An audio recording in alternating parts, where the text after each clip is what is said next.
Okay, and let's see, my face is on here. This is good. Welcome, everybody. This is Drake's Lounge for, we must be up to July 20th here in 2025. Rich is not quite available, so I'm going to be trying to do my best.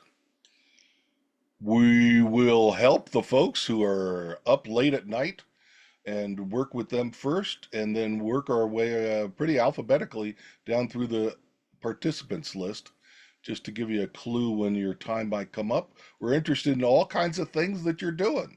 What are you building? What are you busy with? Tell us and inspire us. That's what we're looking for. This all sounds good. I think we start with Dmitri. Dmitri, you're way off to the east of us, and it must be late at night. What time is it there? Tell us what you're up to. Thank you, Ted. My greetings to all. Uh, Today And we wait for the internet here. 107 There we go. is real.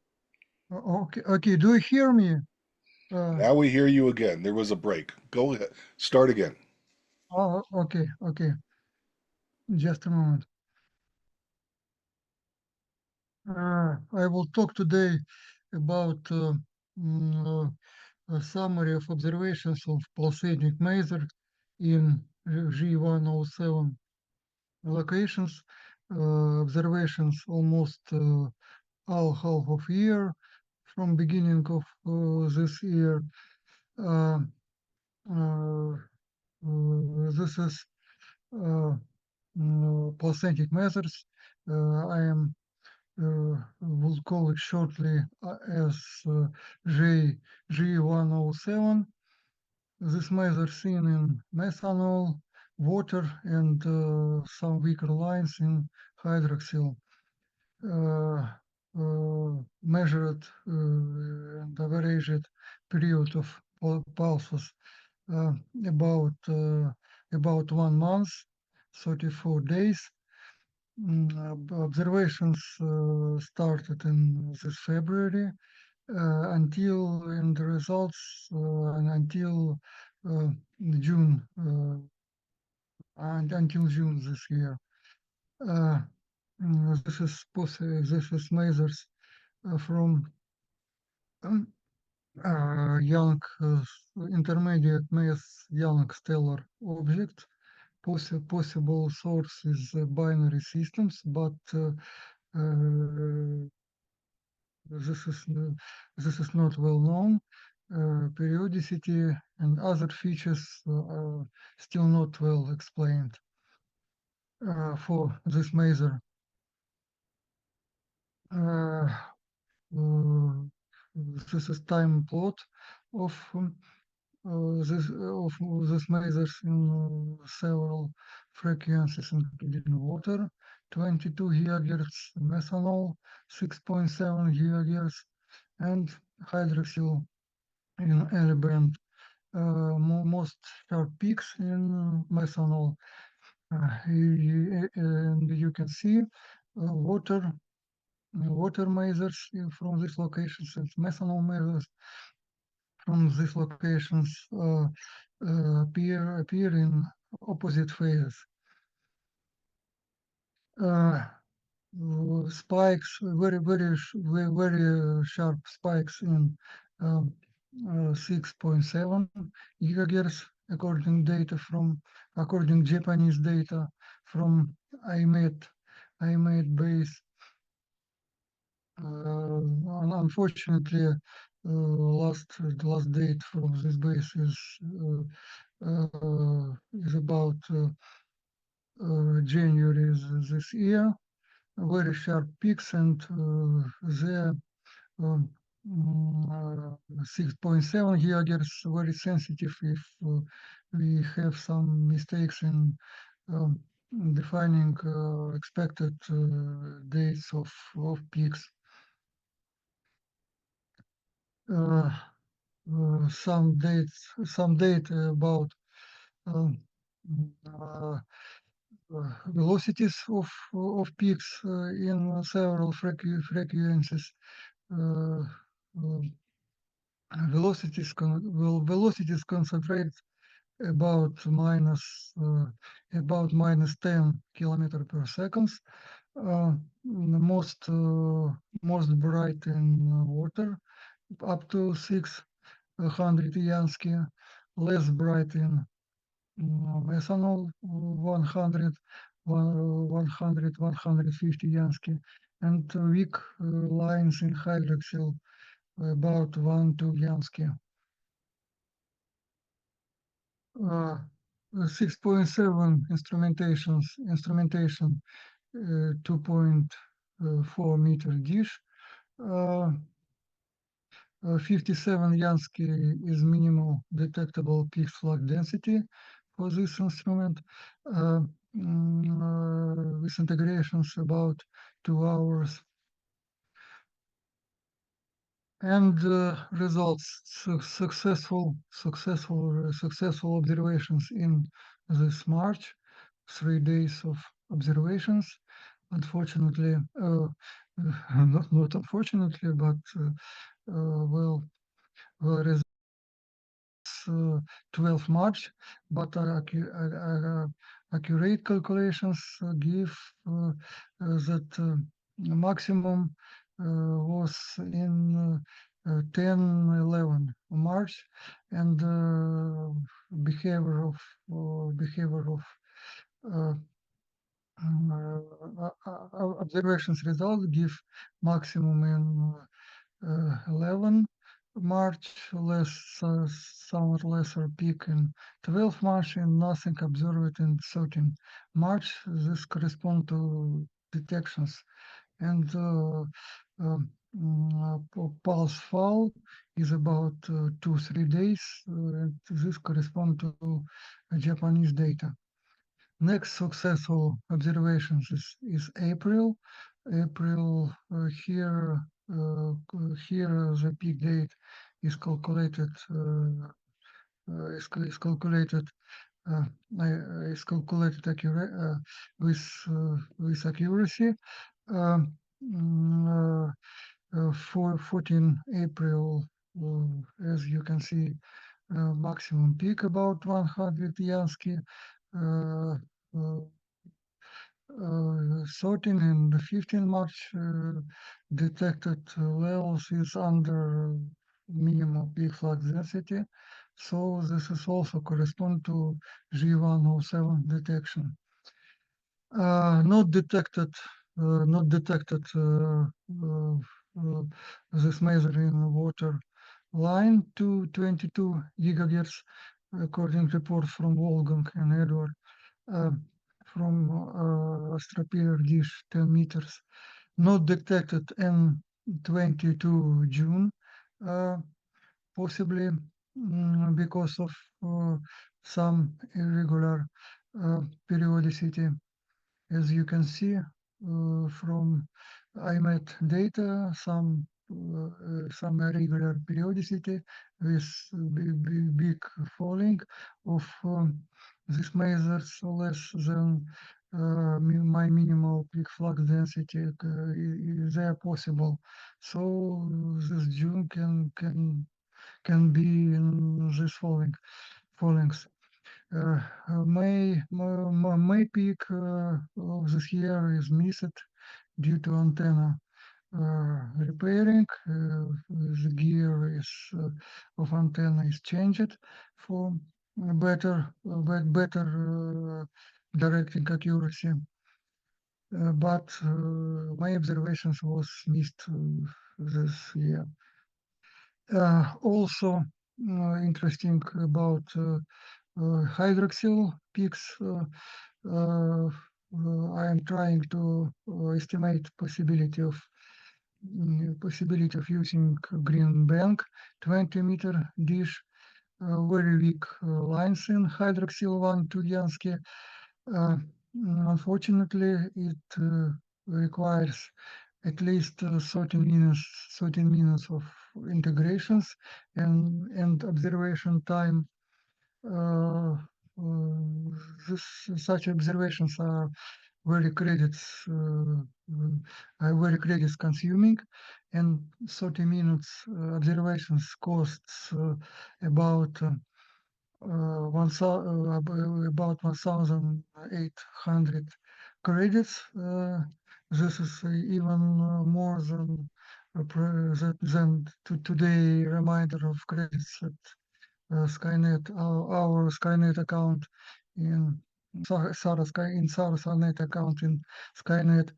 But if with long observations, with long integration time, observations are possible. Estimated minimal peak flux density about 1 Yansky. Summary: two successful observations in half of this year, not detected at 6.7 gigahertz, not detected in June, possibly due to long periodicity falling in this measure, not detected in February this year in 22 gigahertz, but this is only was single observations, not repeated, and hydroxyl observations very credits consuming. Uh, Single observations cost almost 2,000 credits, and not too much credit now in our account in Skynet. If some questions, I will glad. Thank you. Wow, great. Questions for Dmitri. I'm so impressed with the plots in the beginning, particularly showing the cyclic rhythm of these measurements and so many measurements. Fantastic. Oh, okay. Thank you very much. Thank you. Very good. We're going to work our way around the world, traveling to the west a little bit. I advertised Mikhail, so he's up next, and then Eduard, and then we get to Andy up in England. Uh, Mikhail, please tell us what's going on and where are you? Hello, so I am in Brittany, in France. So Ted, I continue maybe I can share my screen. Here it is. Maybe you can see now. Can see that? Not yet, but we don't see video either. I don't know if that's related. Ah, I see pictures. Okay, so this is, I'm standing today with 250,000 samples. So that's a 250,000. And around 92 drift. And this is my galaxy map. You see that on the screen? Yes, but This let's is go up my, to we want to see number 4 too to see what you've covered. okay, this is what I cover. Wow, So so many this trip is scans. between minus 15 to 110. So I shift the antenna to the north. So I can cover from 110 to minus 15. So this is max. So there are some dots that are not exactly on the plan because sometimes I move a bit from the south. And this is the map. As you can see, we can see the plan of the galactic plane with some strange strange figure there on the out of the plane. And this is my last vision of the galactic arms, where you can see in red, we can see the external arm appearing. So I will continue, but I have a question for you, Ted. I'm installing my antenna on a equatorial mount, and I would like to do a scan directly on the galactic plane. So I need some recommendation from you. One is what's the integration time for each scan?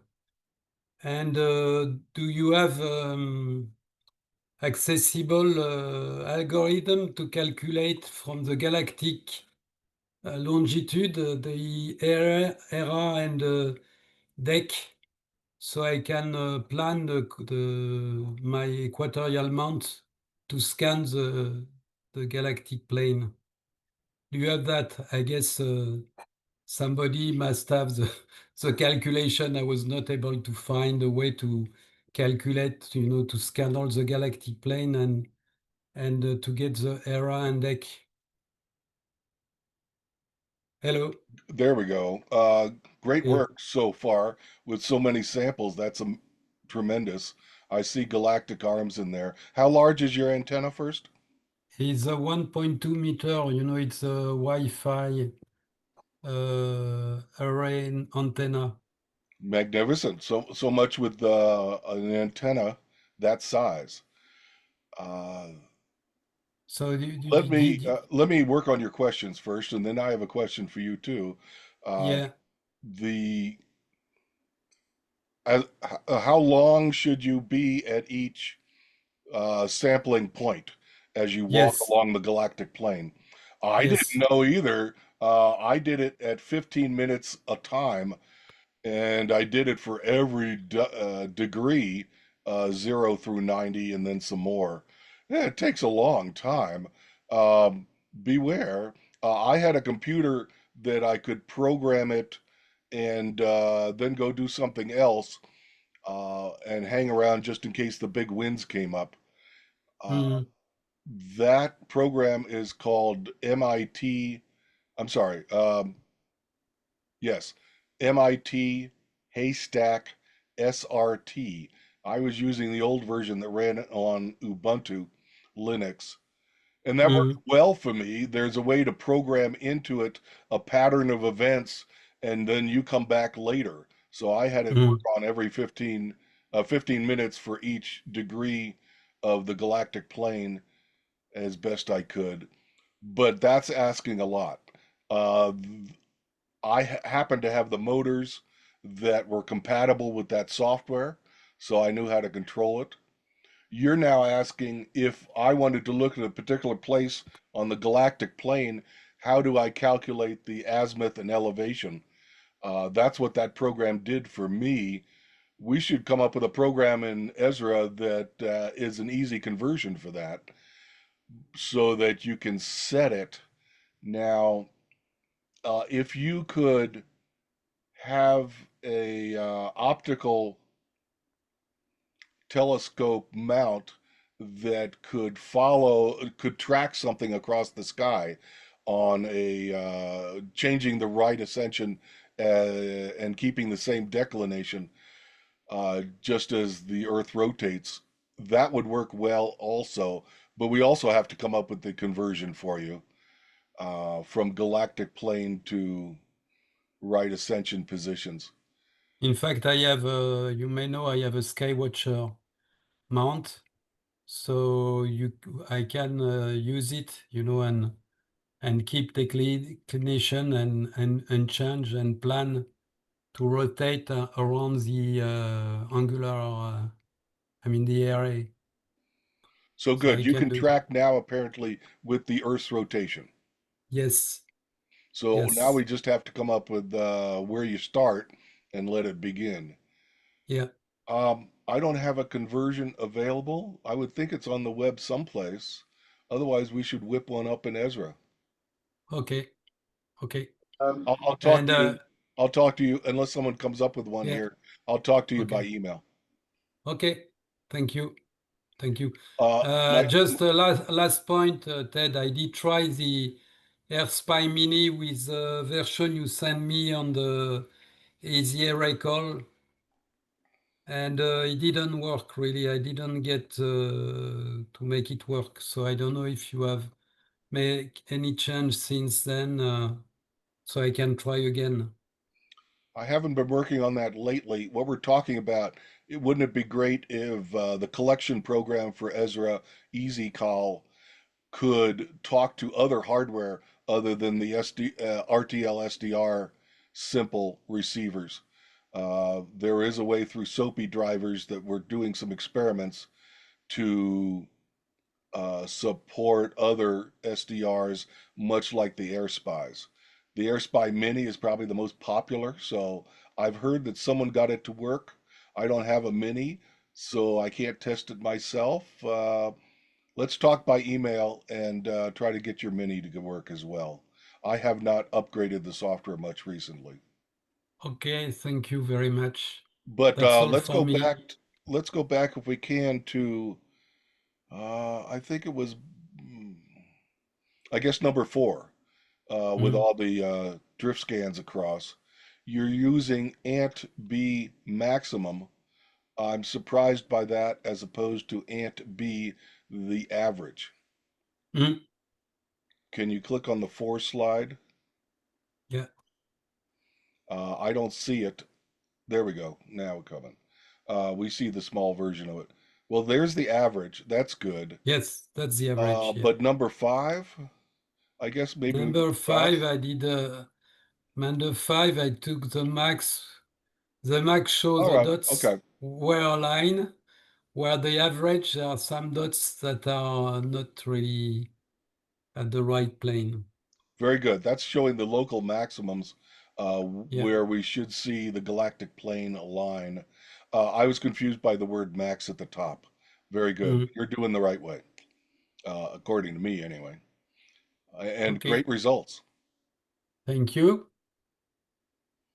I Does am anyone have a stopping. converter on the web to go from, well, let's see, what do we want? We want galactic coordinates to right ascension declination coordinates, radic. Not necessarily, but I do have one very simple trick that I use for this.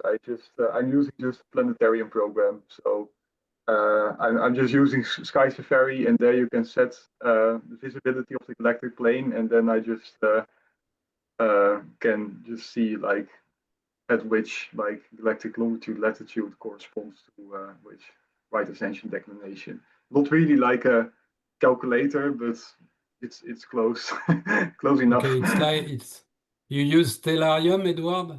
You use Stellarium, no? I sometimes use Stellarium as well. Okay. Yeah, so Thank you. that's a quick and dirty way to do it. But ideally, I think maybe if you are a little bit handy with Python, there's certainly some function in AstroPy for that. But I would have to search the documentation. To Okay, I make the will look plot on shown, AstroPy. Mm. to make the plot shown right here, I had to come up with those red dots. So I must have done it at one point. Maybe it's even inside the code. We'll talk by email there. And you had a point, Mikhail. Thank you. That's all for me. Wow, great results. Comments, anybody? Ed, didn't the Sarah Journal have a list of software?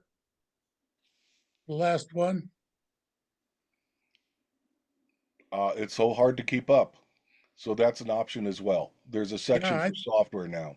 there's a big list of software that it might contain that. I'm not sure whether it does or not. Very good. Things to explore.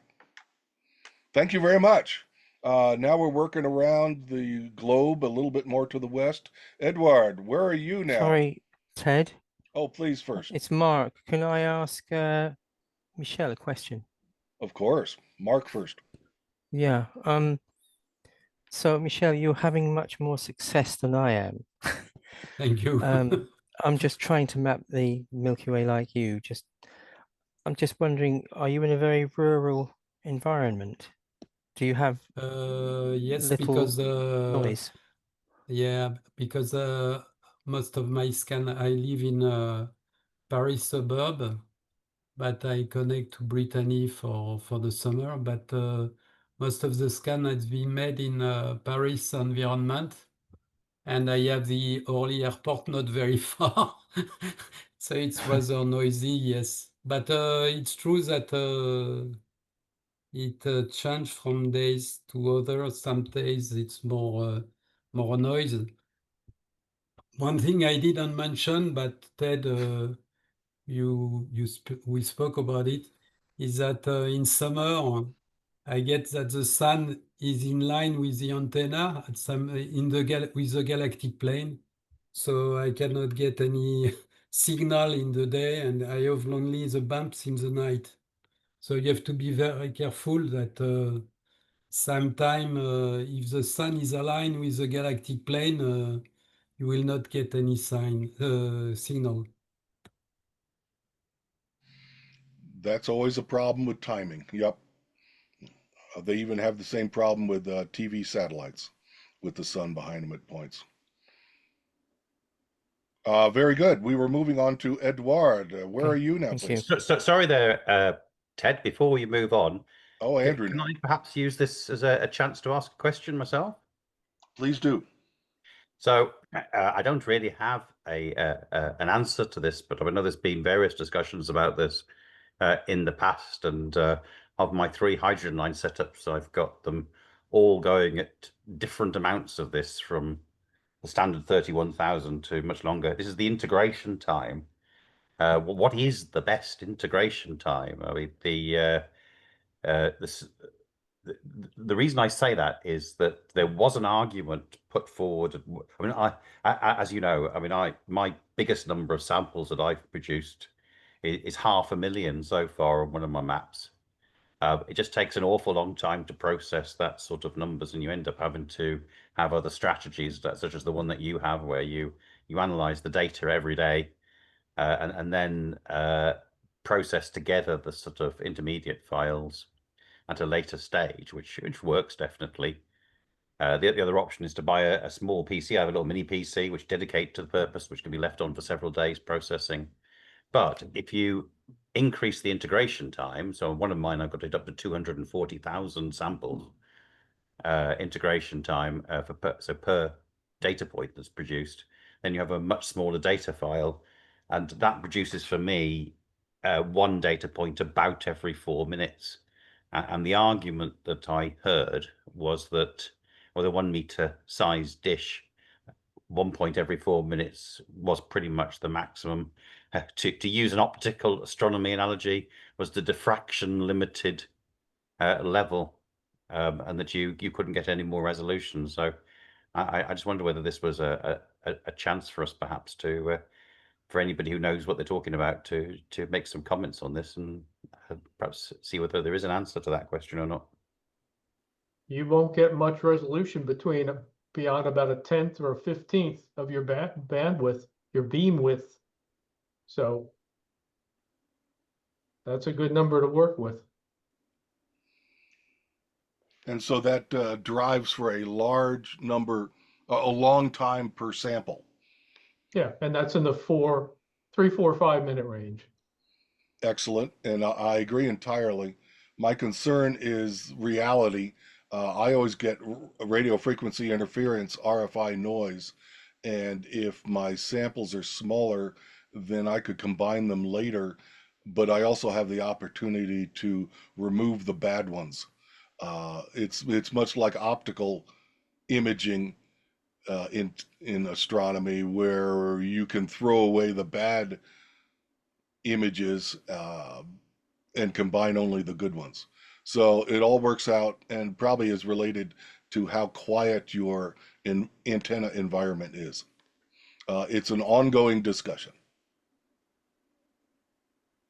Oh, well, thank you. I don't know. So I suppose that shows the 2 sides of the argument, and you pays your money and takes your choice, I suppose.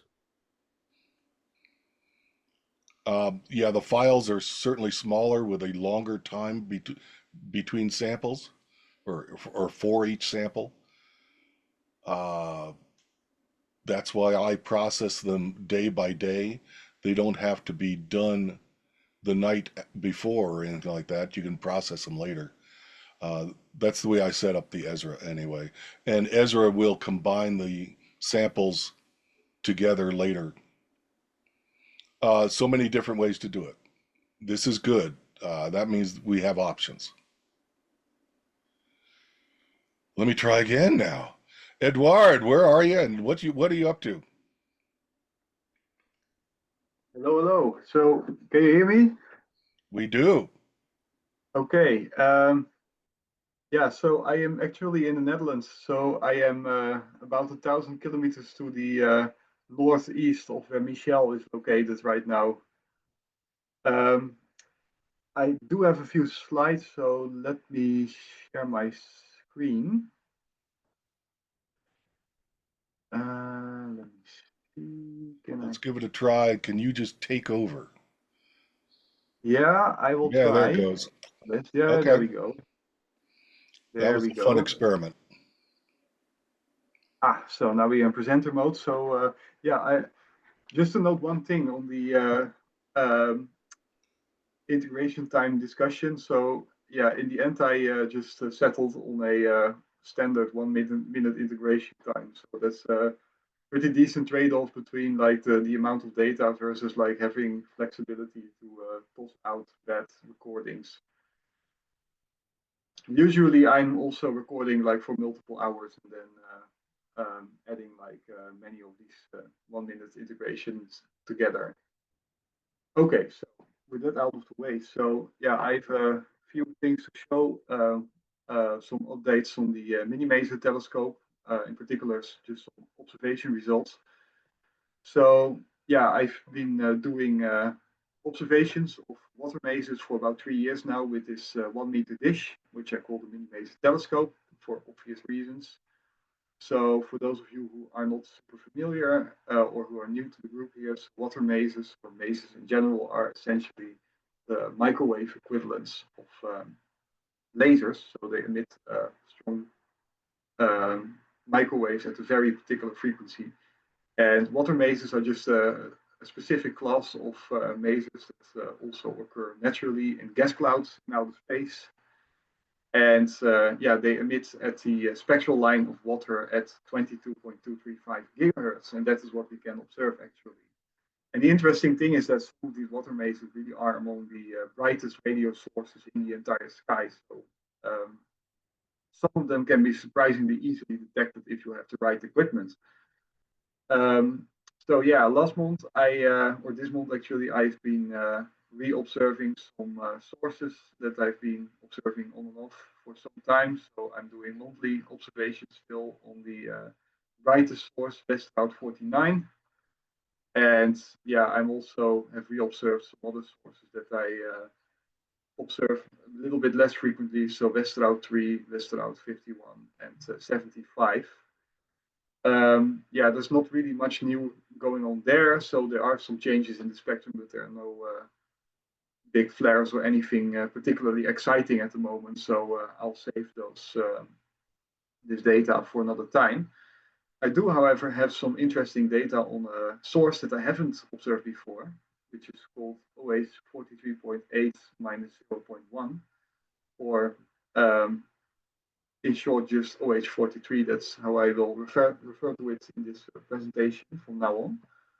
So if you look at a sky map or infrared photo in this case of the sky, of the region of the sky around this source, so it's OH43. So it's a star-forming region, and it's pretty close in the sky to another star-forming region that's also very strong maser source, Westroute 49. And they're only about 40 arc minutes apart. So yeah, my dish has a beam width of about 1.2 degrees. So if I'm just pointing in this general direction, then I will in theory receive like both of these sources at the same time. And there's some trouble with separating them out. So I've also drawn this out on this diagram here. So these circles represent the beam width when I'm the half power beam width when I'm pointing to either of those sources. So when I'm pointing my dish at OH43, Westerhout 49 is pretty much at the half power radius. So I'm getting about half the intensity of Westerhout 49. And when I'm pointing at Westerhout 49, then it's vice versa. I'm getting about half the intensity of OH43. And we can actually exploit this fact, and just the fact that the main beam of a dish is not uniform to separate out these two sources, despite the fact that they are closer together than, in theory, than the beam is wide. So that's what I did. So I first one night pointed the dish towards OH43 for about 3.5 hours. And then the next night I did the same, but pointing at Westerhout 49. And as you can see, so these are the spectra. So there is a fairly bright peak at about 21, 22 kilometers per second. And as you can see, this peak was about twice as bright when pointing towards Westerhout 49. So this is pretty unambiguously just Westerhout 49. And also, if you look at the velocity, so Westerhout 49 is kind of an interesting source because the main emission is between minus 20 and plus 20 kilometers per second, but there are like several peaks that extend to like way higher velocities, all the way up to plus or minus 100 kilometers per second. And if you look at OH43 in published spectra and spectral data that's over on the Maser database, MaserDB, you can see that's mostly just focused around 40 kilometers per second. So when we go to the next peak in the spectrum, so at 40 kilometers per second, we can actually see that this peak was only detected towards OH43, and it's kind of disappeared into the noise when pointing towards Westerhout 49. So this seems to be the OH43 source. And then the final peak at 41 kilometers per second. So this one is a bit more ambiguous. So it was a little bit weaker when pointing towards OH43. So that suggests that it's mostly Westerhout 49 that we are seeing, but it's not half as weak. So, which you would expect. So either this is a very rapidly varying feature, but that's not very likely, I think. So it can occur that the intensity of a water maser feature changes in a very short time period, but it's not super likely. So the other possibility is that it's perhaps just a mix of both OH43 and Westerhout 49. So yeah, to make these spectra, the timing was a little bit unfortunate because these sources transit like in the middle of the night, so I had to get out of my bed at 3 o'clock at night to point the dish. So I'm currently working on a way to connect the HQ5 mount to my laptop somehow and just program in the right ascension and declination where it has to point at a certain time interval. So that's something that I'm working on, and I will report back on this when I have something working on, or when I'm further with this. I'm still just ordering the cables and everything. So anyway, that's all I have for today. So are there any questions? I have a question on your setup. You have an offset focused dish, and you've chosen to put the, I'll call it the feed support, off to the side. Usually I think of it on the lower end, but there's no reason it has to be there. Does it have to do with the shape of your dish? No, not necessarily. This is just how it was easiest to mount for me in my case. So you can actually see like the the aluminium square tube sticking out from the back that are mounted to the back of the dish, so I can actually mount it on the HEQ5. And I then also have like this, I don't know if you can see my, my mouse pointer, but I also have this other support. And so the supports would have bounced into the tripod if it had been on the bottom. Yes, yeah, it would have to essentially like go through the through the counterweight shaft. So that would be a bit unpractical, or yeah, in that case it would be flipped the other way around, of course, but then it would have to be much longer, and also like it would be further from like the center of gravity of the dish, so there's a little bit more risk of like flexure of the disc. And yeah, you have to keep in mind, of course, that these frequencies, like even a 1 millimeter of flexing already can pretty much ruin your observation. So you have to be a little bit careful with that. Very good. Physical constraints. Other questions for Eduard? Yes, Eduard, can you send the list of the equipment you use? I mean, the LNA and all the line. So Sure. I actually have some articles over in the Sarah journal. okay, okay. So I can send you the Sarah journal number where you can find it. Okay. But it would not work at 22 gig. It will not work with the grid antenna like I have. You have to have a plain metal. You have to have a plain parabol. Huh? Yes, yes. So the wavelength is very short. It's only 13.5 millimeters. So, yes, yes. and okay. just keeping the rule of thumb that any like deviations from the parabolic shape, and also like just the gaps of your or the mesh size of, if you have a mesh dish, should be like at least like a tenth of the wavelength or even smaller. Then yeah, you can see that a solid dish is pretty much the only practical option at these wavelengths. Thank you. Excellent. Eduard, remind us where you are, where your antenna is located. It's in the Netherlands. Magnificent. With that, thank you very much. We're going to keep working our way around.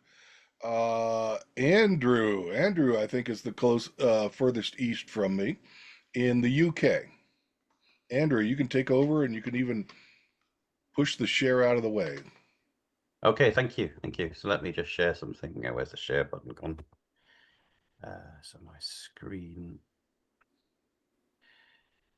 So, I mean, firstly, the main thing I've been doing in radio astronomy is represented by some of the titles on this page, which you'll probably notice seem to involve an awful lot of setting up various computers and trying to get my head around Linux and Ubuntu and trying to get that to work, and things that don't get work. And I've managed to get my SuperSID going again. I have no idea what happened there. It just, well, it was working, but there was no actual signal coming in from the actual SuperSID device.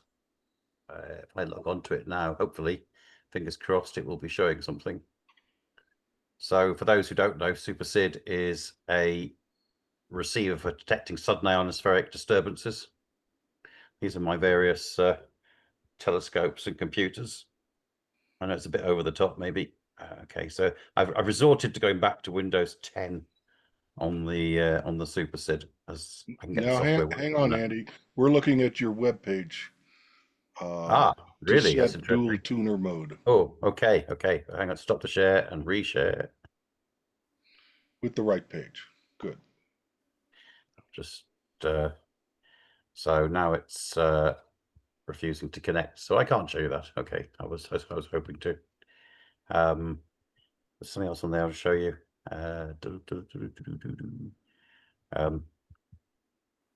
Okay, Alex will be pleased to see that I'm actually got his patch Yagi working eventually. Sorry it took so long, Alex. Okay, so back to other stuff. So what I wanted to talk a little bit about is that Jason, who can't make it this evening, and our latest observation project is we became interested in what is between M81 and M82. In other words, whether how far the hydrogen envelopes extend from the two galaxies and whether there's overlap. So this is the first part of our attempt to try and get that using the 20-meter Skynet scope, a Skynet dish at Green Bank. And really, there's a question I'd like to ask the group that has got any idea. So looking at these tables here, blue is essentially no signal and red is essentially masses of signal. At the moment, we've just done several points in and around M81 and in between. We're doing a more extensive mapping exercise around it as we speak, but at the moment this is the ones that we've got available.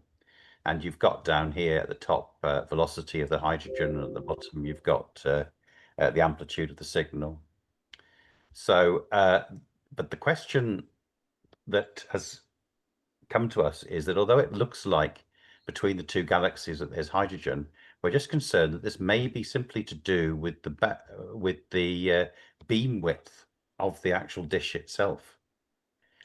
And given the width of that dish, of that beam width, is it that we are just seeing the fact that two beams overlap with each other rather than being able to distinguish whether there is actually hydrogen at that point between the two galaxies? And I wondered whether anybody here would be able to make a comment on that.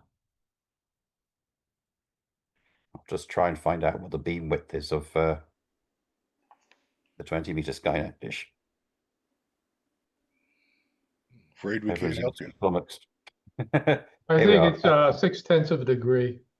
That's what I had a feeling it was 0.6 degrees. Yeah, so that fits in with what I thought. Yeah.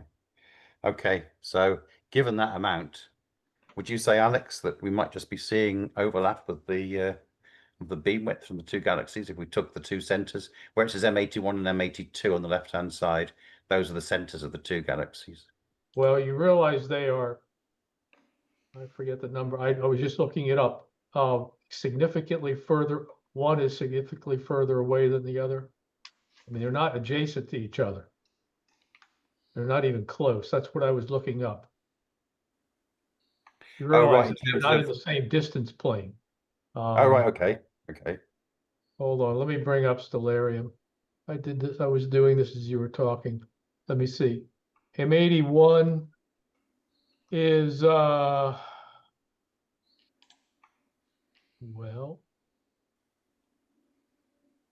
let me see something. Oh, this is M81. It's coming up on mine here as 11.8 million light years. Million light years, and the other's 400. Oh, that's not. I've got 11.5. Oh, do you? Hold on. Hold on. Maybe I read that wrong. I got 3.63 megaparsecs for M81 and 3.5 to 3.7 megaparsecs for M82. But okay. All right, I read something wrong. I must have I clicked on something else. Okay. All right.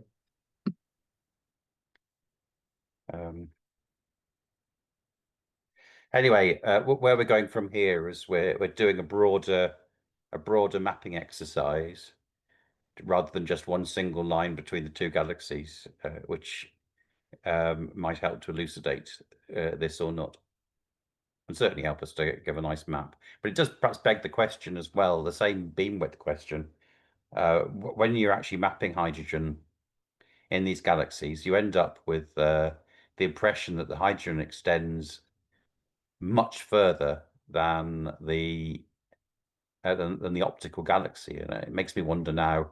I know that is true, that it extends further, but it makes me wonder how much the actual 20-meter dish's apparent maps of the hydrogen are accurate, in as much as it might just simply be due to, again, the 0.6 degree beam width of the telescope. But there we are, something to consider. So I had, that was one thing, and then the second thing was so this is a question again. I was hoping somebody would know the answer to.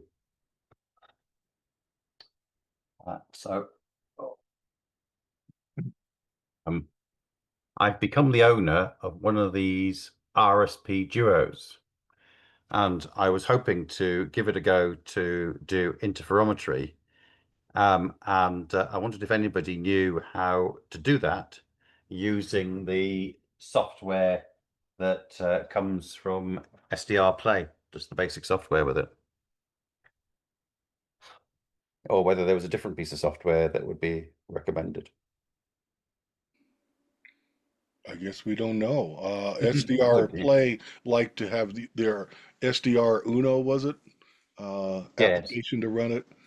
But we don't know how to record data from it. At least I haven't seen. Andrew wants to know, so if you know, let him know. All you future listeners. I found a website that said that you could use SDR Uno to do it, and gave a set of instructions. And then when I looked on the SDR Uno, it must have been a previous version from the one that's now available, because the page layout was not the same, so I couldn't work out how to follow those instructions. But still, for me to keep trying. Well, thank you all very much. That's me done for today. Splendid. We worked our way around to the UK with Andrew. Rob, are you still there? It's early morning for you, way off in Australia. Tell us what's going on, and then after that, I think David Westman in Hawaii, if David's still here. Robert, right now. Okay. Well, for me, everything is work in progress. Nothing has been completed. I appear to be, instead of an astronomer or an astrophysicist, I seem to be a Python programmer. Trying to sort out things that don't work. So basically, nothing new to report here. So off to the next person. Before you go, when's the next eclipse over land? I'll be in New Zealand in September, the end of September. Invercargill, down to see the world's fastest Indian and the Tuatara lizards. I've been there before, so it's time to go back. It's my turn to go first. Good. That's excellent. For solar eclipses, I mean. Yes. Very good. We had David Westman, I think, in Hawaii. David, I don't see you at this point. And so now we resort to folks closer to me, and I'm just working down alphabetically in my participants list. So in the order, I guess alphabetically. We're going to start off with, I'm going to do Adrian first, and then Al, you're next. What's going on, Adrian? There's not a lot that I'm working on right now. Been doing it, having some repairs and things done to my house, and it's so it's kind of crazy with a bunch of people running around and stuff. But I do have a point that I want to make, and that's I also own an SDR Play Duo, such as the one that Andrew is talking about, and I'm pretty curious as to how to utilize that. Perhaps not for interferometry, but just with the dual channel ability to record. And I've kind of sort of looked at the software available for that, Andrew, and what's available from them.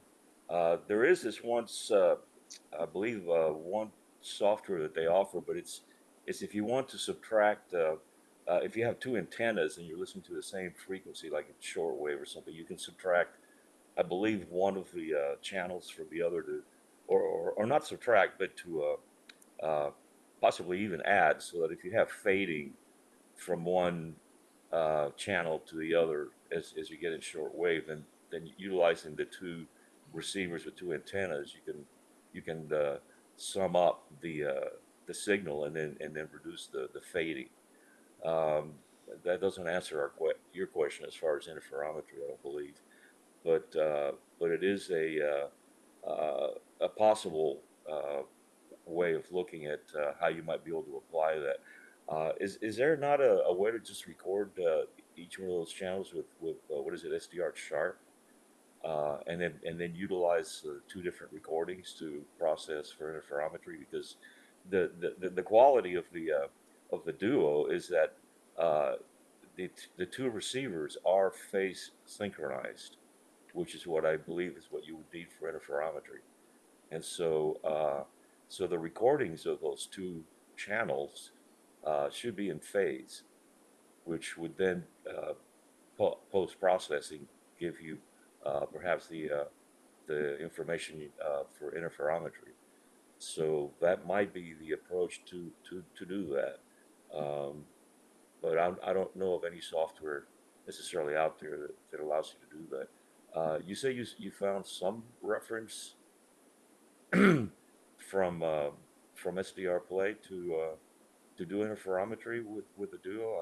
I don't believe they've had any other. It's only been the one model that's come out, as far as I know. So I'm not sure.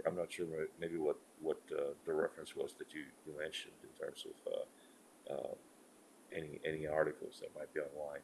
But anyway, I'm very curious of what you're able to do on that, Andrew, and like I said, since I do own that same SDR, I would definitely like to apply it for use, not necessarily for interferometry, but I do have access to two solid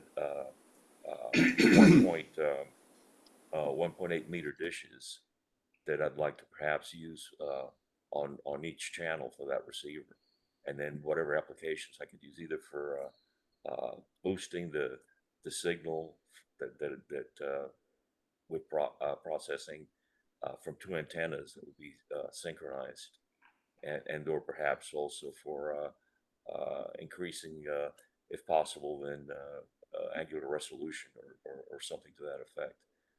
But in any case, that's about all I have, and I guess move on to the next person.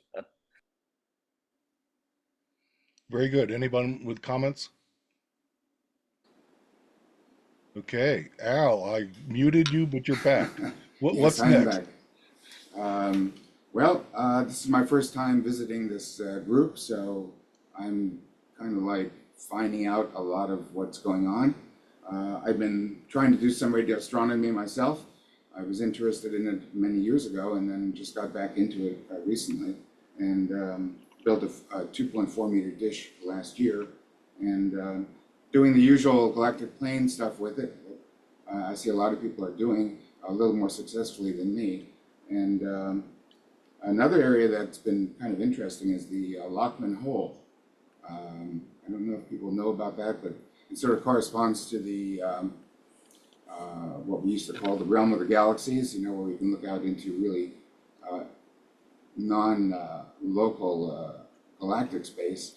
And I've been trying to map that, and making some progress on it, and I'm moving on now to a little more resolution, and we'll see how that goes. And maybe next time I come, my second visit to the group, I'll have something to show. And that's about it. Excellent. Please find me, and we'll talk more if you need help in the starting process. Fantastic. You're making things happen, though. It's Good. a very interesting thing. Thank you. Welcome. And where are you located, please, Al? I'm located in Bridgewater, New Jersey. All good. Yeah. I'm working myself down. One of the source of answers is Alex. Alex, what's new and what's going on? Actually, not a whole lot. I've had alternate needs to take care of, but I will show you something that I just put together over the past few weeks. I came up with an idea to simplify the disk Yagi. Let's see if you can see this. And so the change is here. I've incorporated a loop feed into the disk Yagi, and Okay. the preliminary measurements say it works equally well to the patch. And the advantage of this is that it's a bit simpler to fabricate. So I've made some Earth sky measurements, and it looks equal to in performance to the circular patch feed. But the weather just has not been conducive to try to keep it out at night.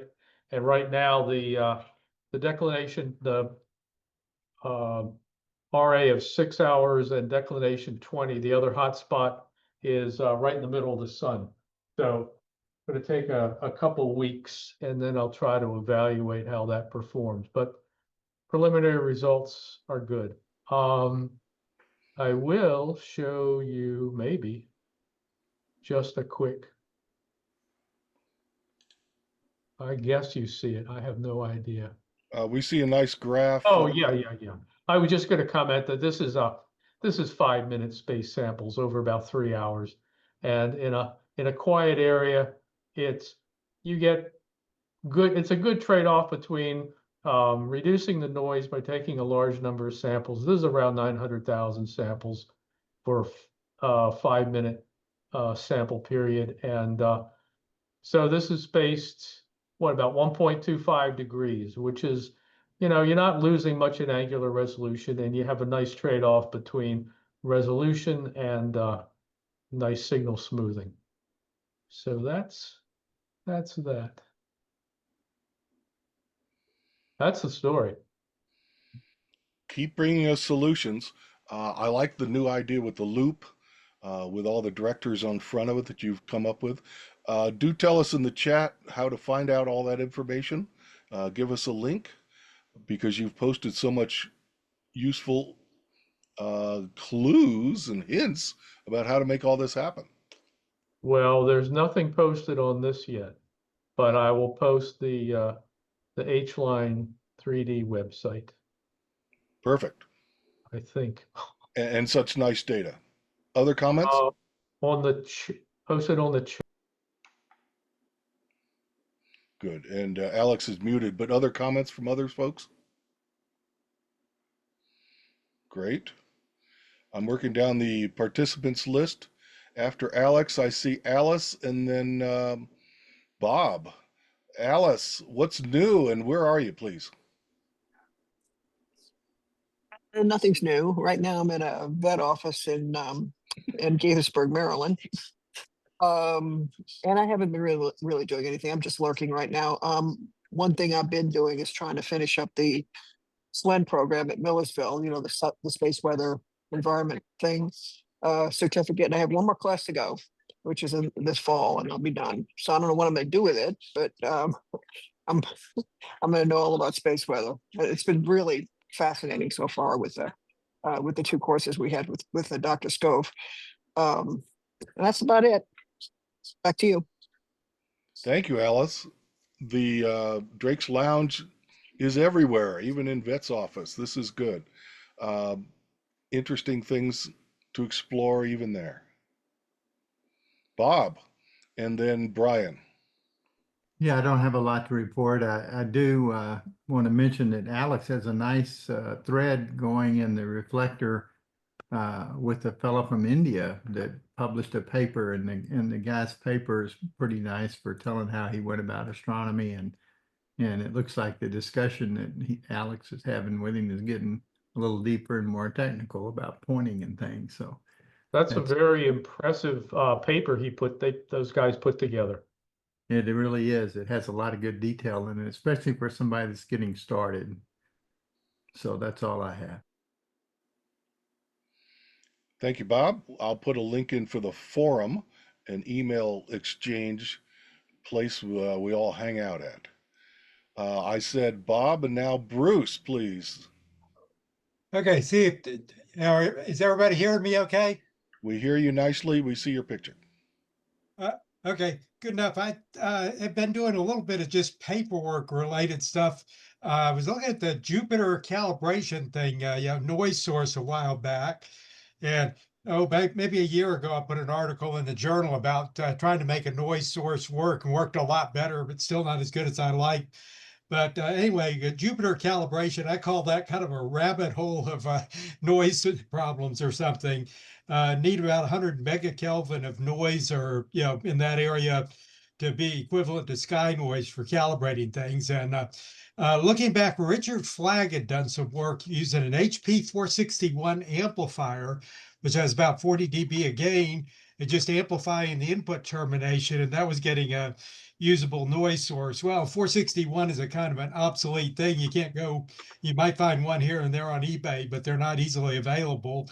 But was looking at possible noise sources and looked at Zener diodes below 6 volts. Zener diode is more inclined to act like a resistor noise source. It is truly Zener action. Much above 6 volts, they begin to become avalanche and it goes up. But diodes that are actually made for noise source use, they're very hard to get. And they typically run 8 to 15 volt breakdown and work well, but they're hard to get and very expensive. So that would be a problem for something like that. In order to make a good noise diode, from the little bit I've read on it, apparently a big part of it is getting the capacitance very low, so the capacitance doesn't shunt the noise signal off, and then keeping edge currents away, which will make the thing irregular. And I'd looked at possible 12 volt Zeners. I'm getting ready to do some experiments with some 12 volt Zeners, but basically the capacitance is usually not well spec'd on most of them, and also a bit high to use at very high frequencies. Some people have used silicon transistor base emitter junction breakdowns, and some seem to have had success with that. Marcus Leach tried that in a product at one time from some comments that he made, and had a pretty high failure rate. A transistor is not made to have the base emitter junction broke down, and apparently that can destroy them in some cases. So anyway, I took a look at the thing of maybe taking a string of MMICs, the normal ERA or GALI series from like mini circuits or something like that, putting a bunch of those together to get like the 461 amplifier that Dick Flagg had characterized, had about 40 dB gain, 150 megahertz bandwidth. And that's well within the realm of stacking a bunch of little MMICs on a board together. Of course, it with the bandwidth, it'd probably be unstable. But anyway, that's kind of where I'm looking. Like I said, it's turned into a bit of a rabbit hole there on that, to say the least.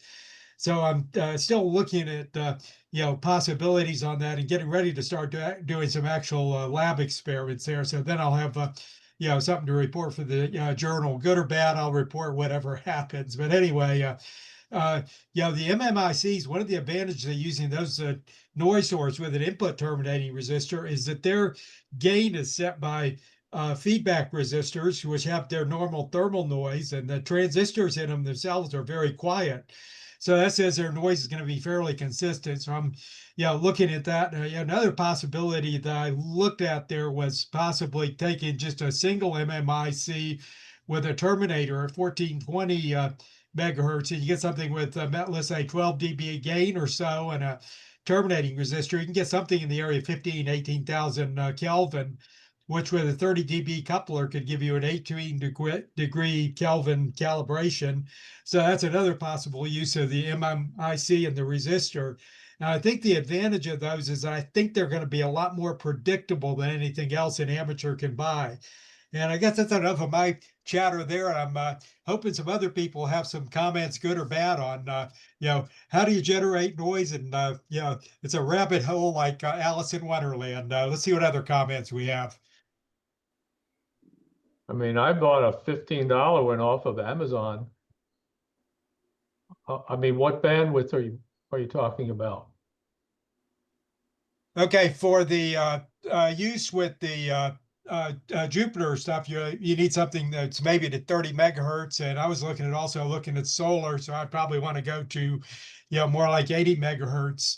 So it's not a whole lot of bandwidth, but you need a very high calibration level. The normal noise sources for noise figure measurement run 1100 Kelvin on up to maybe 10,000 Kelvin in that area, whereas you're needing more like millions of Kelvin for Jupiter calibration to have a noise source that's at least somewhat above the highest noise levels you normally see there. So that says a lot of noise sources wouldn't work, and it's going to be an amplified one. And all the amplified ones you see on eBay are, well, yeah, I've done a evaluation, and Richard Flagg had done a calibrate evaluation, a few of those, and they have not looked good for stability or, repeatability across bandwidth. Comments? There is an old HP article or journal that talks about this subject, I believe. I'll see if I can find it and send you a note on the number for it, unless you're familiar with it already. But it, their some of their noise sources and equipment is discussed in there, I believe. Yeah, I did see that one. I've got a copy of that from, probably 25, 30 years ago, whenever, when they first came out with that 346 family noise source. And I don't think they've changed it a whole lot. But the thing they talked about there, and the thing was to put a guard ring around the area where the Zener action takes place to make the noise, or actually avalanche action. And that keeps edge currents down and keeps it from having random variations in its noise output. And a lot of effort went into keeping capacitance low and making sure that it wouldn't self-destruct. So that was kind of where they went. But unfortunately, the diodes for that, like I said, if you can find them, are hundreds of dollars kind of thing. And for Jupiter calibration, you'd still need a lot of amplification. And why not just use more amplification and take your noise from a resistor, is my thought line. And that Richard Flagg was apparently running along that same thing with the 461 amplifier, which you put a 50 ohm terminator on it and get something around 70 megakelvin out of it, which was useful for calibration. The other thing that they do is they pulse the noise source on and off for very brief times, and that way you're controlling the thermal characteristics a little bit. One of the things about the MMIC as a noise source, or the HP 461 or amplifier or other things, that you're not going to turn those on and off hundreds of times a second, because you have coupling capacitors between the MMICs, and they all have to stabilize out the DC operating point between turning it on and off. So there's definitely some problems having something that's rapidly turned on and off. The Jupiter calibration is normally switched out in and out with a high isolation relay, and it's done at a quite slow rate, where it's a calibration string maybe many seconds and not milliseconds. So for that, it's pretty reasonable. For higher frequencies, trying to have something that's modulated on and off for like a Dickey switch receiver or noise figure meter, I don't think the MMICs are going to get it for that. But anyway, I'm hoping to get some other people stirred up on the idea of exploring those things, and hoping for some more comments there. Radio astronomy covers so many different subjects. This is good. Alphabetically, we're working our way down here. Brian is next, and then Charles, please. Brian, where are you and what are you up to? I'm in Virginia. I'm not on a beach, unfortunately. What am I up to? I am enjoying retirement. I just retired from the federal government. So I'll have some time to do more for Sarah, and I think I'm taking Bruce's job, maybe.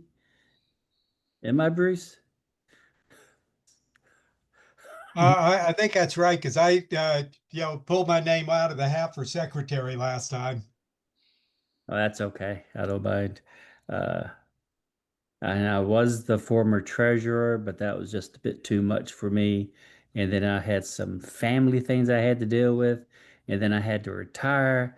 And since the type of work I did for the federal government requires me to be quiet about anything I do, I still have like 6 months before I can really talk about anything to do with anything, really. But on and I have to be very careful, because I know some of y'all are probably going to report me to the government, right? I'm a bad eye to y'all.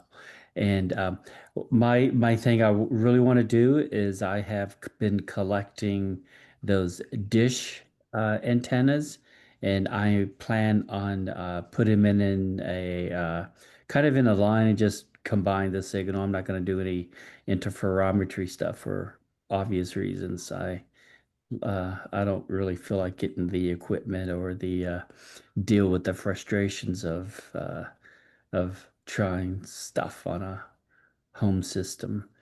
Let me see what else. SuperSid, I got my SuperSid up. It's running. A couple of weeks ago, I not formed, what's the right word? I poured some concrete into some little containers so I can have, a base to put the antennas on so it'd be nice and secure and everything. And also somewhat portable. Uh, because I'm surrounded by trees, I'm gonna have a very limited view of the sky. So it's gotta kind of be like just whatever I can do and just enjoy myself. And I don't think I have anything else. Excellent. Okay, I hear all kinds of projects starting up. This is good. Good luck with your free time. Suddenly we run out of free time. Thank you. Charles, I had next, and then we work our way down to Don. Charles, please. Okay. Yeah, I haven't got too much to report. It's too hot outside here in North Carolina to do very much. So either it's thunderstorms or 91 degrees like it is right now. I need to work on my dish azimuth motor, but right now I can work in elevation. So I've got the 3.7 meter up at about plus 34 declination. And with the thunderstorms, I have to watch out. Some angles, the dish will catch water, and that can build up to quite a bit of weight. So when I'm pointed straight up, it can drain out through the center. And when I'm below 45 degrees, it's safe to not catch enough to be a problem. But so I haven't done too much. I've got a lot of other conflicting things after my time right now too. So that's about it for me. It's recording behind me, but not doing too much other than letting it do its own thing and changing the elevation occasionally. Very good. We want to see results later. Thank you. Okay. Bruce has more to say, but I'm going to work our way through the whole alphabet here first. We were down to Charles alphabetically. Helen, I believe you're next, and then Johnny Cox. Helen first. Good. We'll try Helen another time. Johnny Cox, what's up? And then comes Mark. I don't, thank you. I don't have a whole lot to report. I live in Easley, South Carolina, which is, and I've got Radio Jove receivers in the backyard. I've got a TFD square array. I've just been, Jupiter's coming out of conjunction, so I've received 3 different times now. The last time was yesterday, some Jupiter IOB emissions, but that hopefully will improve. Not a lot of solar lately, other than just very weak solar emissions, but I take what I can get. But I enjoy that sort of thing. But that's about what I'm up to right now, kind of waiting on Jupiter to come into view a little better. And thank you for allowing me to talk. Very good. Look forward to good results there as well.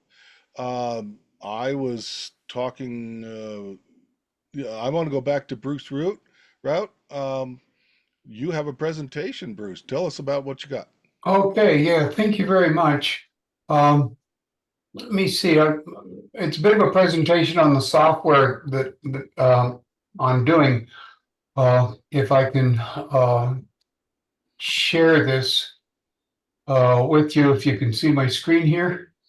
White screen says doc. Yep. Okay, and you should see a feed horn there. We do, with a Yeah, light. that's the feed horn I'm working on. I've got two of these things and I'm taping them up right now, and I'm making an interferometer out of them, and the interferometer is about a half mile apart. So when I get finished, it'll have a resolution of about 1 minute of arc. And with 1 minute of arc, I've only got about 4 seconds for anything to be in the beam while it passes through using a drift scan. So I only have about 4 seconds to be able to do things with it. And of course, I'm using a very old USRP-1, and there's no software for it, and there's not even any drivers for it. And a lot of the software's been lost. So I always say, why use off-the-shelf software when you can always write your own? So what I've done is I'll just move over here, and this is the actual our presentation I've got. Can you see that on my screen? No, you just see this part. Okay, I know what's going on. I have to put this in a window. Thank you. And slideshow. That should show you the first slide there, right?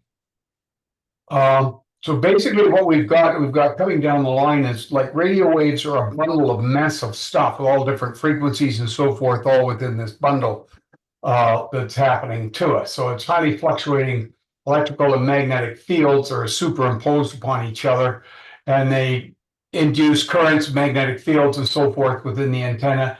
And the most important thing is there's always a bandwidth of many frequencies. So just taking a look at a setup, you have one antenna coming into the USRP, and what's coming out is you'll have a series of numbers coming out, IQ, IQ, IQ, etc. If you have an interferometer, you'll have the IQ for one antenna, IQ for the next antenna, IQ for the first antenna, IQ for the next. So they're interleaved between each other. So the IQ is important because it's a complex number, which I see as a vector. So you've got a number of vectors that are coming in because it's partially to do with electric fields and partially to do with magnetic fields, but that's what the software does. Not really software, but what happens within the USRP.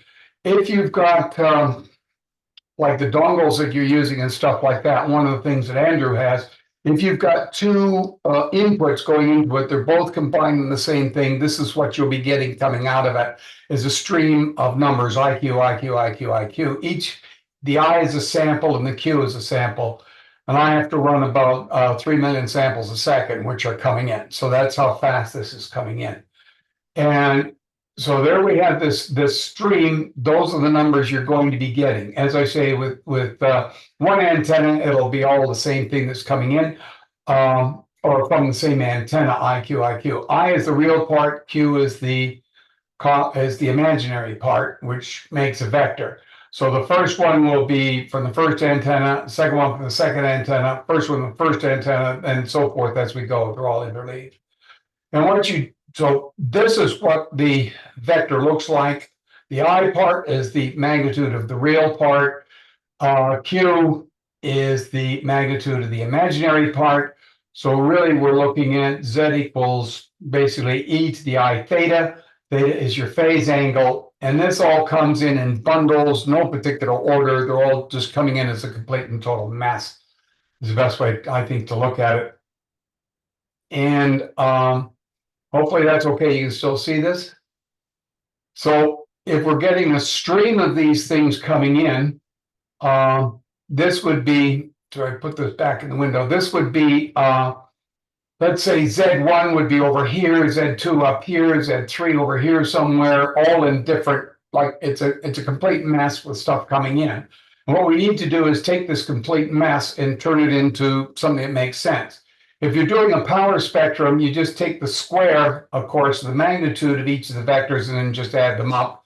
And I can use filters in order to be able to control the background noise and so forth once I get this into the numbers and so on. So basically what we're going to do is we're going to take what's known as We vacuum enjoyed space. when you maximized the window for us.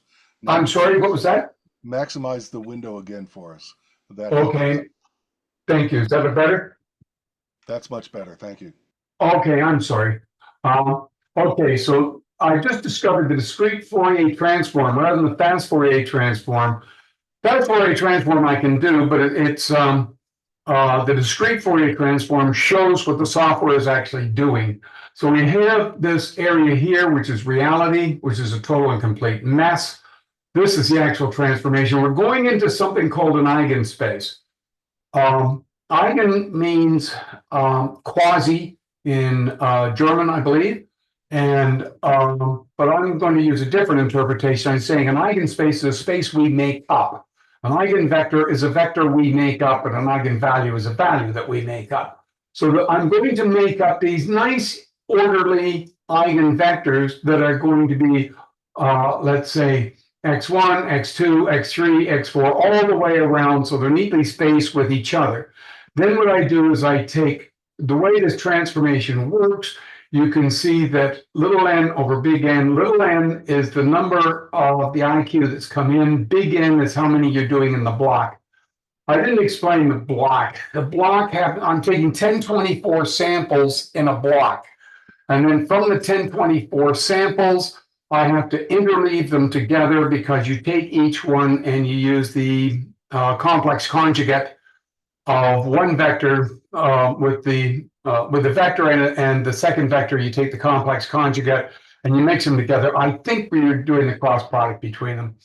And that is the interleaved product. So from 1024, you're going to get 512, but half of them are real, half of them are imaginary. So I have 256 samples coming in. So big N is going to be 256 for each block that I am going to work on. And then we just go through for each of these things. I run it through from N, etc. So we take this mess and we find out how it projects onto our eigenspace. And then we go on to the next vector, we project it onto the eigenspace and so forth. We're keeping projecting it. Now, the reason we do this is because we now have within this eigenspace this particular set of vectors that are nice and ordered, and we can look at them and we have magnitudes of them and so forth. This represents a bandwidth. Your bandwidth is represented by basically your sample rate. And little n will be 1/256th of the sample rate coming in. And I'm using 3 megahertz, 3 million samples a second coming in. So I will have a bandwidth between plus and minus about 320 kilometers per second. So that will be my bandwidth. I'm looking at galaxies, so that's what I want.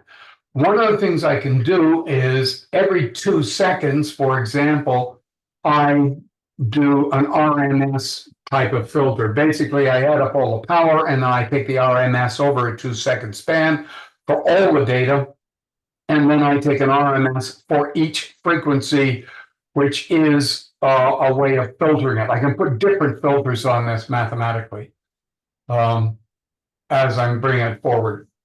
So there we now have each angle we have here represents a frequency going, which is centered around the center frequency that I can tell the USRP to broadcast at, or to take measurements around this particular frequency.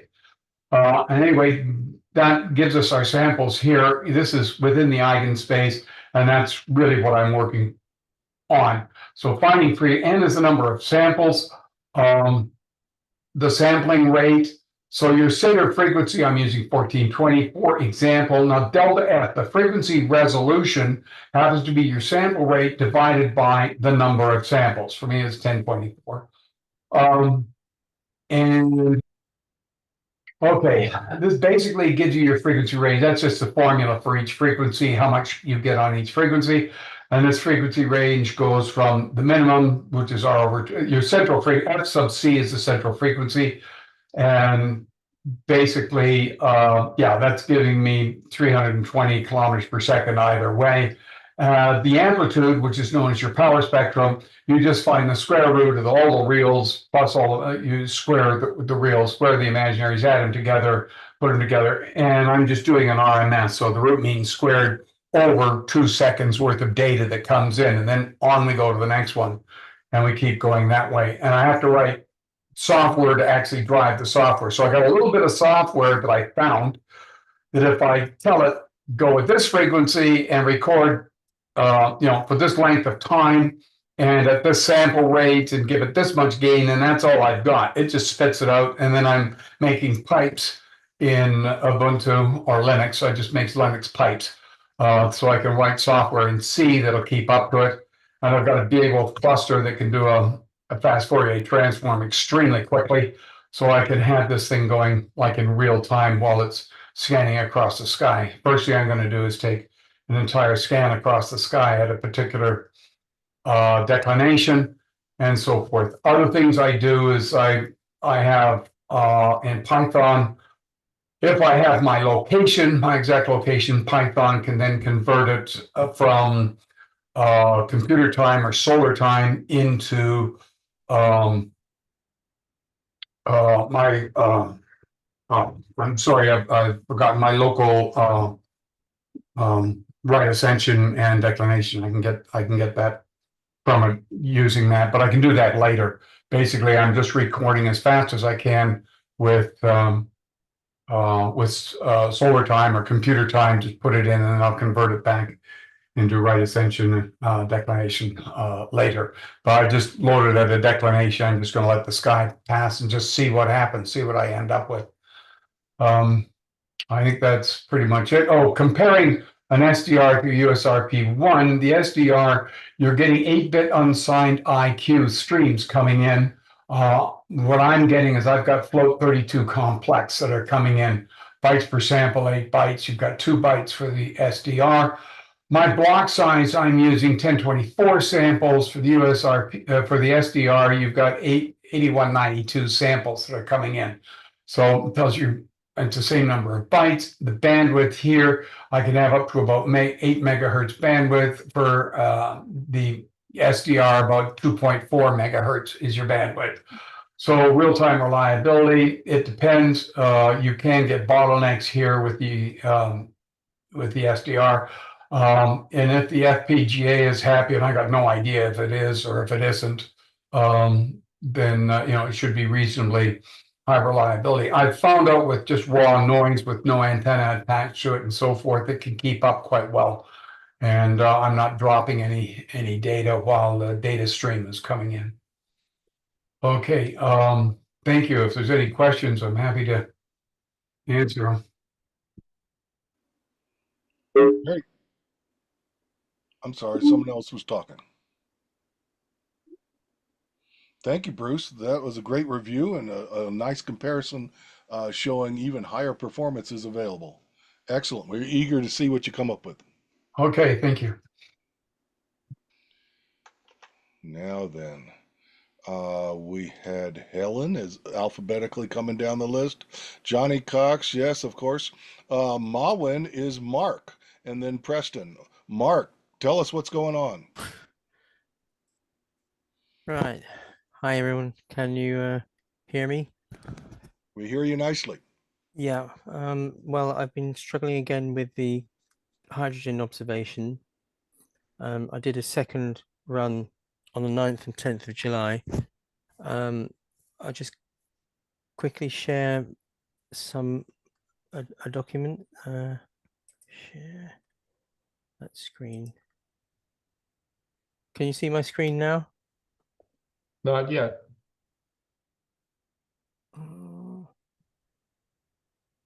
Oh.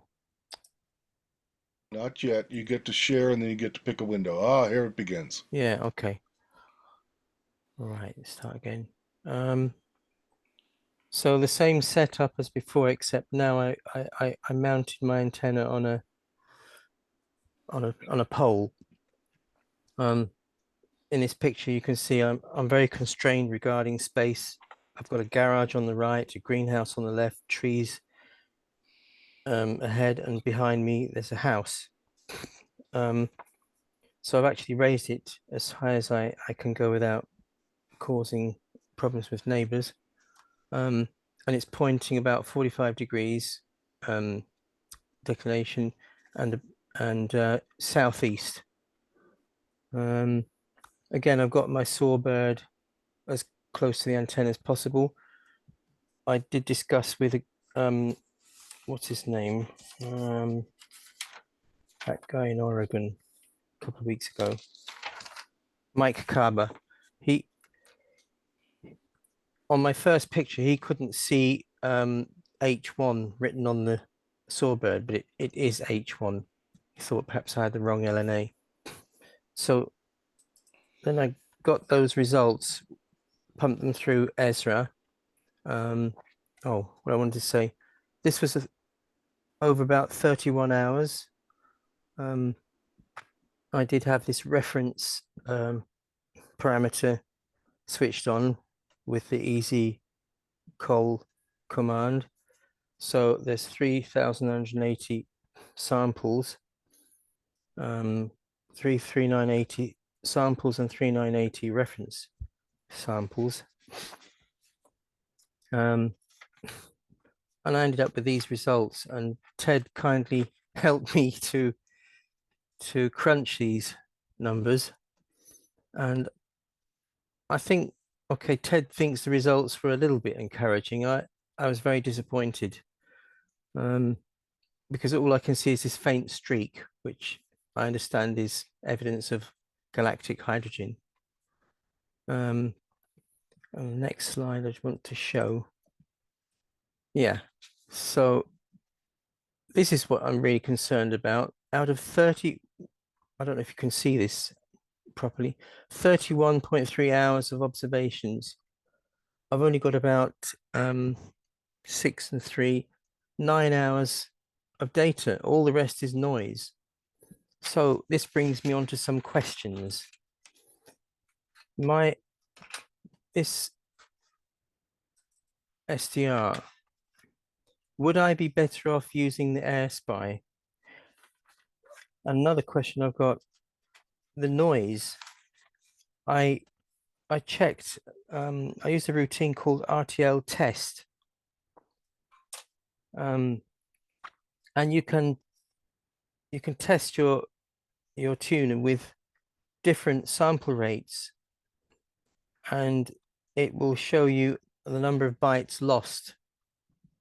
So when I applied 2048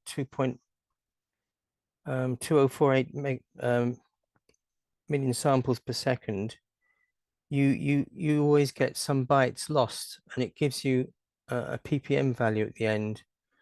And I very rarely got 1 ppm. Okay, when I was doing the RTL test, of course, I didn't have my the 1.4 gigahertz antenna connected. I had connected a monopole FM antenna. I think it's about 50 centimeters long, and I tested it between 88 and 108 megahertz, but it was always losing bytes. And my best friend at the moment is ChatGPT, and that said you need not more than 1 ppm if you want to be successful in measuring hydrogen. So my question to the team is, would I be better off using an AirSpy, which has got a better A to D, a better resolution? I think it's 12 bits. Digital to analog converter. Is this USB cable, which is a very cheap cable, would that be a source of noise? Because I'm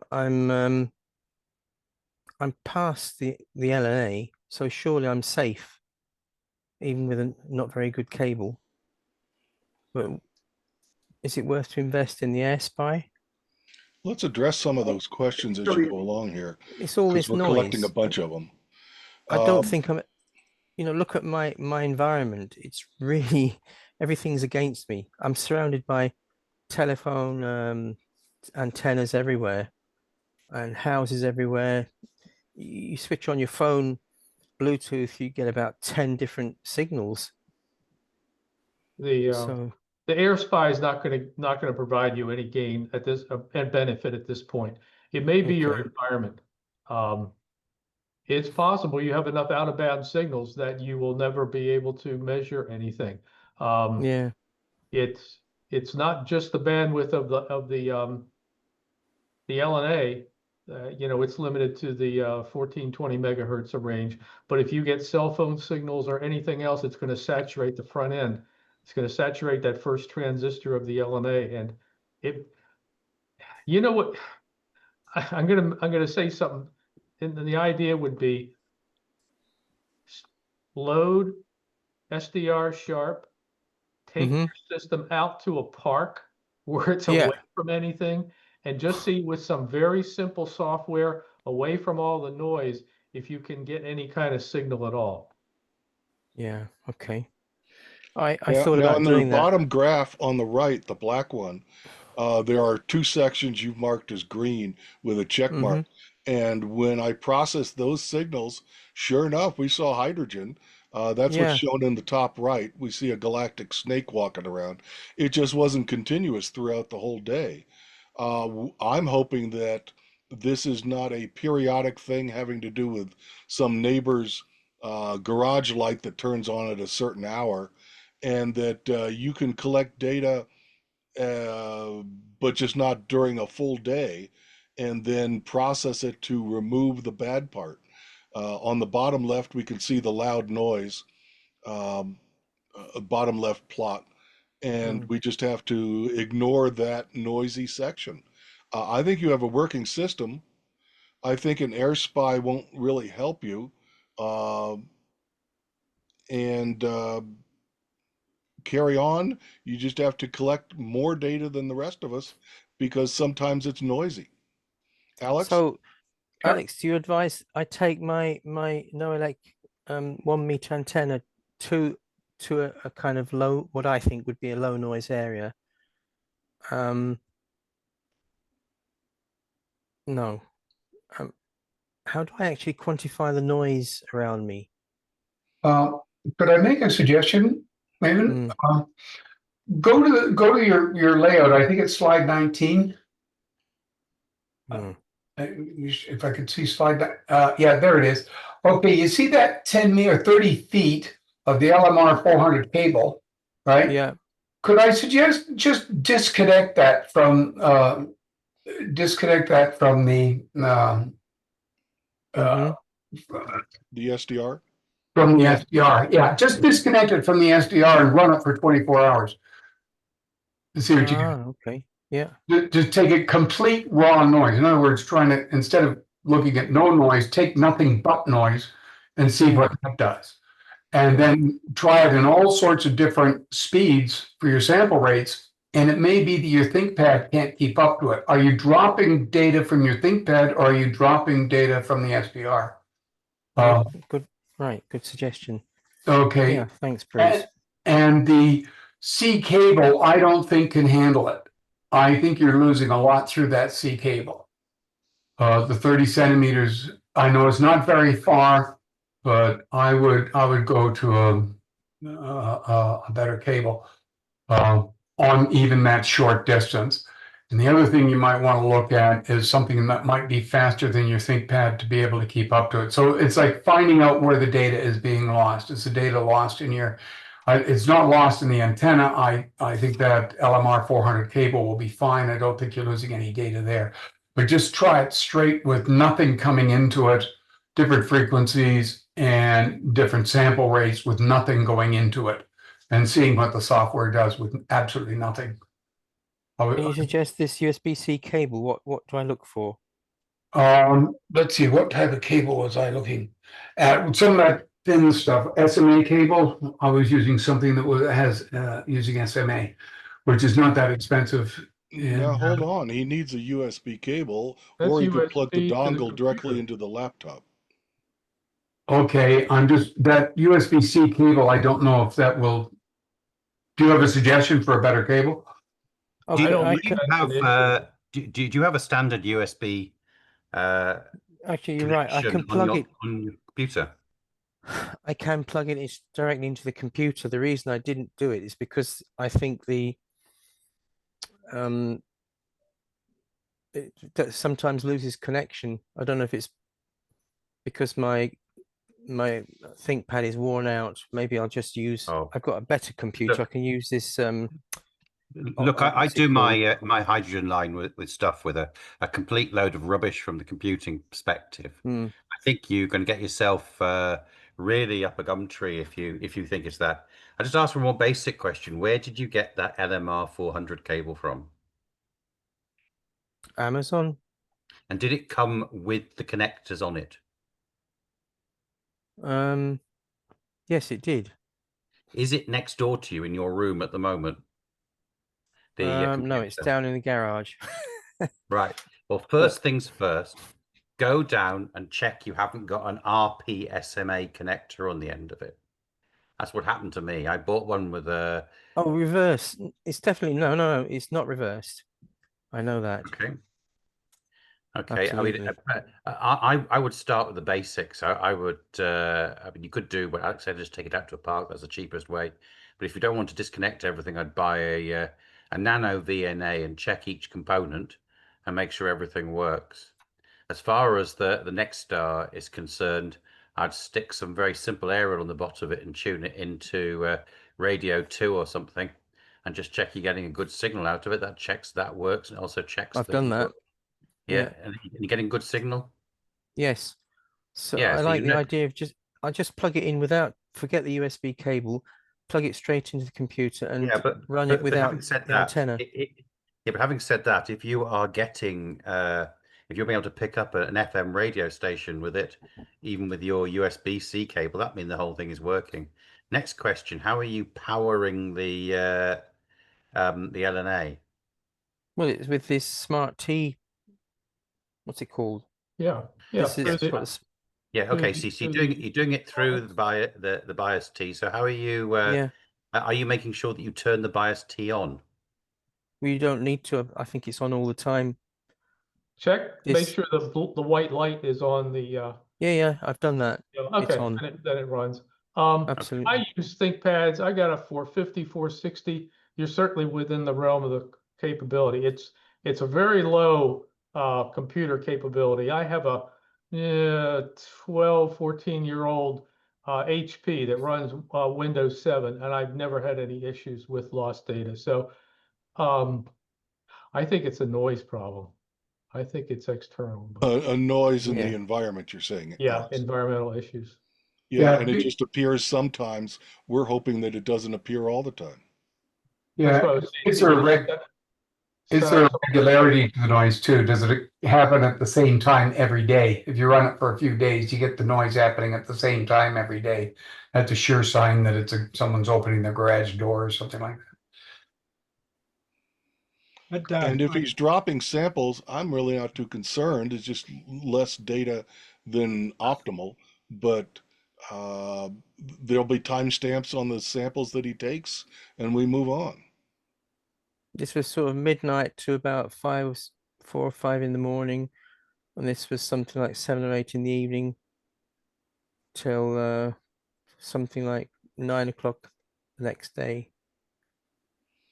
And can I comment to you, ask how you would characterize it? You know how to look at the waterfall from your SDR sharp and see the baseline of the noise level and then the signals that are within the bandwidth that you're monitoring. Is that right?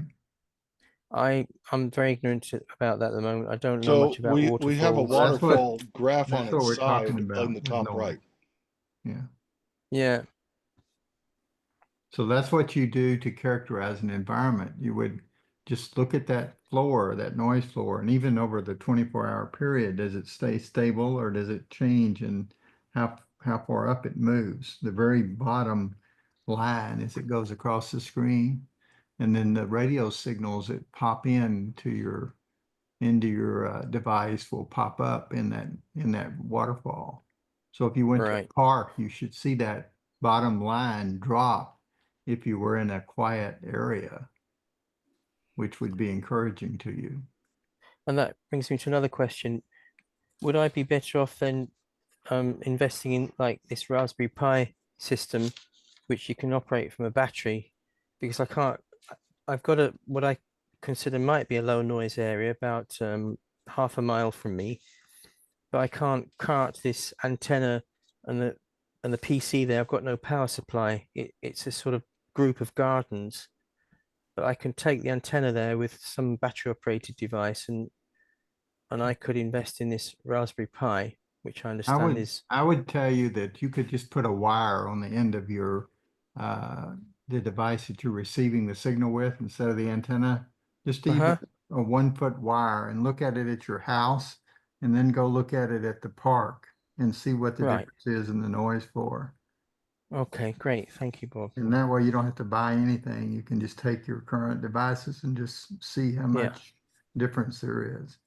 And Alex was giving you advice earlier when I remember a year or so ago, he was working and he was having a terrible problem with, I believe it was a cell phone tower that was nearby, and he was doing all kinds of things to try to mitigate that noise. And he overcame it over time. So that you'll get there, I believe, eventually. And you may have a reasonable signal now, and you just not got everything tuned up right. Right. Okay. Thanks, Bob. Thanks, guys. That's all I've got. Sorry? I'd like to make a comment there on the dish antenna that you got. I noticed it's that grid dish. It was looks like one originally used in the scope in the box, and I did some of the early evaluation of that. Yeah, that and it has very poor rejection off the back. A fair amount of signal comes through there for its original purpose. A loss of a couple tenths of a dB a gain is no problem for radio astronomy, where you have noise in the background that's aimed up at the sky.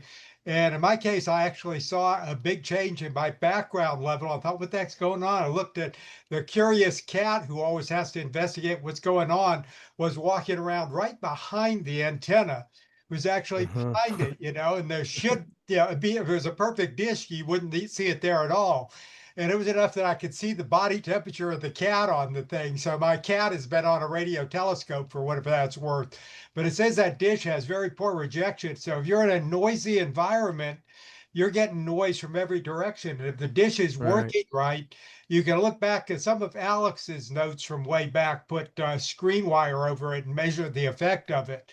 And that seemed to be pretty significant improvements. And from what I saw, that was a definite problem. Like I said, the cat could mess it up. Yeah, we've got an army of cats around here. That's an idea. Thank you.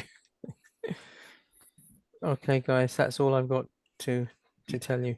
Mark, keep working at it. You were already receiving galactic hydrogen. It's just that there was a noisy source nearby. Keep collecting more data, and that will reveal more about your environment. Good luck. Okay, thank you.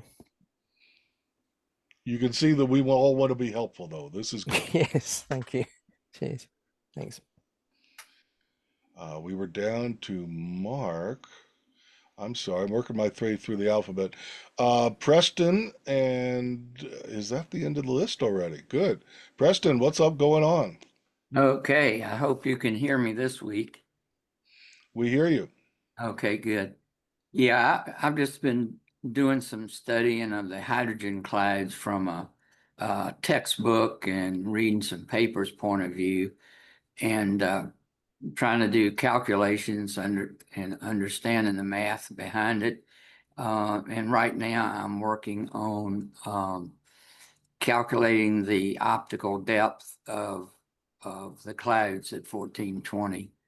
So that's where I am at the present time. But define for me what's the optical depth here of the clouds at 1420. Okay. Are we talking about physical distance from us? No. Or their density? Their density. Usually optical, of the clouds, is it optically thin or optically thick? And I was, the cloud that I picked was maybe a median cloud has a depth of 24 parsecs. And so I'm studying equations and I'm going to calculate how dense that cloud is, the optical depth of it. Sometimes the optical depth is defined as 1 over E, I think. And it's measured in a distance like parsecs? Yeah, I would be calculating that. Neat. And Okay. I'm assuming that the hydrogen in the cloud is distributed in a Gaussian distribution. And so I'm going to use that information to calculate the optical depth of a median or cloud. Well, neat. We want to see what you come up with. I do too. I've worked our way down through the alphabet here. Have I got everyone? Did someone sneak in on me? Who else do we need to hear from?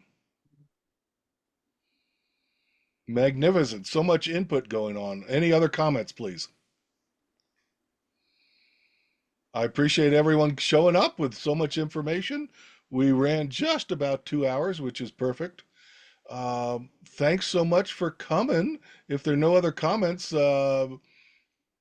excellent. I'm going to be hanging around, I think, with Andrew, yakking on about more stuff if you want to hang on. Well, then, thank you, everybody. Thank you. We'll Thank see you, you guys. in 2 weeks. No, let's see. This is the 3rd week. So there should be Drake's Lounge Australia coming up on what I think is Friday. They think it's Saturday. Hope to participate in that as well. Thank you, everybody.